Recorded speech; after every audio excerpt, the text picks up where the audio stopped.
you told your friend you're not okay? And tell me what's wrong and why you never. আসসালামু আলাইকুম everyone, কেমন আছেন? আশা করি ভালো আছেন। আমি আজকে তৈরি করে দেখাবো সাবুদানা দিয়ে পোলাও। সেজন্য আমি এখানে প্রায় 1 কাপ পরিমাণে সাবুদানা নিয়েছি। এখন এটাকে সুন্দর করে ধুয়ে নিব। আর এখানে নিয়েছি আমি একটা আলু, ছোট করে কেটে নিয়েছি, এটাকে সিদ্ধ করে নিব।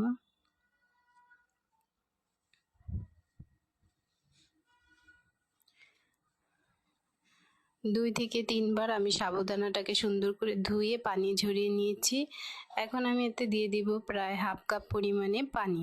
পানিটা দিয়ে প্রায় 2 ঘন্টার জন্য আমি এটাকে ভিজিয়ে রাখবো। পানিটাকে এই পরিমাণে, দেখুন 2 ঘন্টা পরে সাবুদানাটা আমার কি সুন্দরভাবে ভিজে ফুলে উঠেছে এবং খুব সুন্দরভাবে কিন্তু নরম হয়ে গিয়েছে। 1 কাপ সাবুদানাতে আমি প্রায় হাফ কাপ পানি দিয়েছি। পানিটা আপনাদের বুঝে দিতে হবে। রান্নার জন্য আমি এখানে দিয়ে দিয়েছি প্রায় 3 টেবিল চামচ তেল। আর দিয়ে দিলাম যে আলুটা আমি সিদ্ধ করে রেখেছিলাম, সেই আলুটা। একদম বেশি সিদ্ধ করে নেওয়া যাবে না।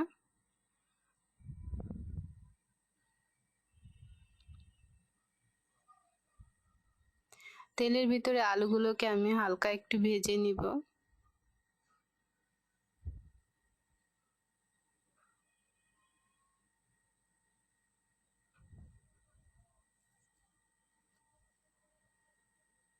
আলুগুলো আমার ভাজা হয়ে গিয়েছে।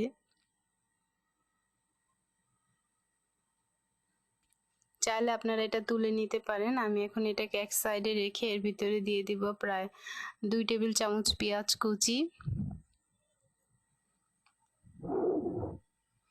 পেঁয়াজটাকে একটু হালকা ভেজে নিব। আর দিয়ে দিলাম 2টা কাঁচা মরিচ কুচি।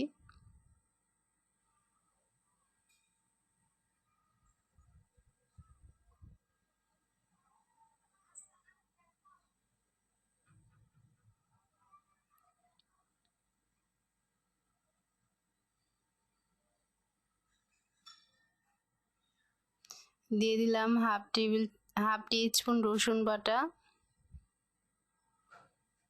হাফ টি স্পুন আদা বাটা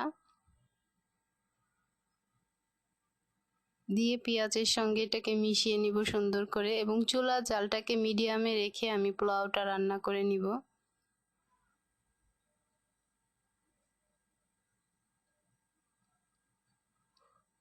হাফ টি স্পুন হলুদ গুঁড়ো, হাফ টেবিল চামচ শুকনো মরিচ গুঁড়ো। আর যে সাবুদানাটা আমি ভিজিয়ে রেখেছিলাম সেটা দিয়ে দিব।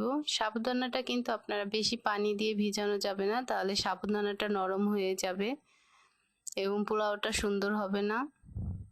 তাই পানির পরিমাপটা সাবুদানার পরিমাপ অনুযায়ী আপনাদের দিতে হবে। সবগুলো মশলার সাথে আমি সাবুদানাটাকে সুন্দর করে মিক্স করে নিব।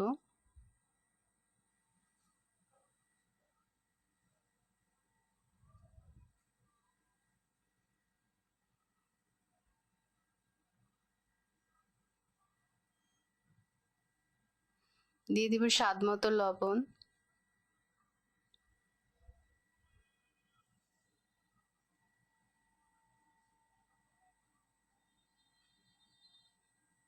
এখন আমি এটাকে কিছুক্ষণ ঢাকনা দিয়ে রেখে রান্না করে নিব 5 মিনিটের জন্য।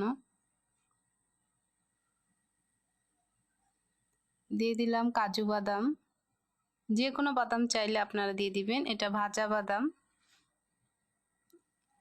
আর দিয়ে দিব 1 টেবিল চামচ সয়া সস, 1 টেবিল চামচ টমেটো সস,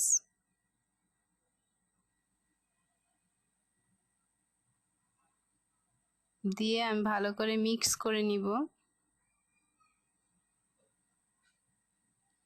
দেখুন ভালো করে আমি পোলাওটাকে মিক্স করে নিয়েছি। এর ভিতরে দিয়ে দেব স্বাদ অনুযায়ী চিনি। আমি এখানে প্রায় হাফ টেবিল চামচ চিনি দিয়েছি, আপনারা চাইলে দিতেও পারেন নাও পারেন। আর দিয়ে দিলাম হাফ টেবিল চামচ ঘি, এটাও অপশনাল। এখন সুন্দর করে আমি পোলাওটাকে নেড়ে চেড়ে মিক্স করে নিব। দেখুন কত ঝরঝর হয়েছে। এই পোলাওটা রান্না করার জন্য কিন্তু কোনো পানি ব্যবহার করার দরকার নেই। আর পোলাওটা আমার সুন্দরভাবে হয়ে গেছে। আরও কিছুক্ষণ আমি এটাকে রান্না করে নেব 2 থেকে 3 মিনিট। দেখুন সাবুদানার পোলাওটা আমার রেডি হয়ে গেছে। এখন এটাকে তুলে নিয়ে দেখাচ্ছি।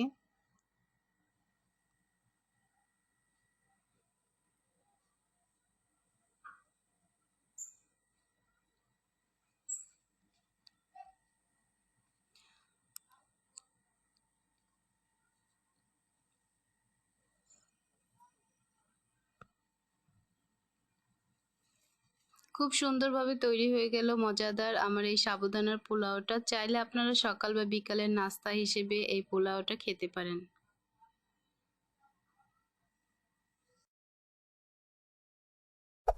Hey there. Subscribe to my channel. And also press this bell icon.